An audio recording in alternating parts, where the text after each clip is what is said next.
Hello guys, আবার একটা নতুন ভিডিও নিয়ে চলে আসলাম। যদি এই ভিডিওটা ভালো লাগে সাবস্ক্রাইব করবেন। এটা হচ্ছে আমার নতুন খাতা, যেটা আমি প্রথম পৃষ্ঠারেই আমার একটা স্কুল মাস্টারের ছবি এঁকেছি, যেটাকে আমার খুব ভালো লাগে যেই মাস্টারকে। এর পরের ছবিটা হচ্ছে একটা ঠাকুরের ছবি, চলো দেখাই। এই পরের ছবিটা হচ্ছে বজরংবলীর ছবি।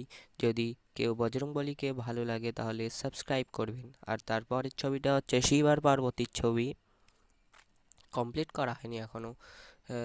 এটা হচ্ছে রোনাল্ডোর ছবি, যেটা সবে আমি করছি। আর এটা হচ্ছে কার্টুন। এই কার্টুন যদি ছোটোবেলায় কেউ দেখে থাকে তাহলে কমেন্টে এর নামটা বলে যাবেন। এবার হচ্ছে এটা হচ্ছে ফাঁকা ফাঁকা, এখন অনেক ঘর আছে, একটাই মাত্র ইমোজি এঁকেছে, যেটা আগের ভিডিওতে দেখানো আছে। যদি কারোর পছন্দের কোনো ইমোজি থাকে তাহলে কমেন্টে বলে যাবেন, আমি এই ফাঁকা ঘরগুলো পূরণ করব।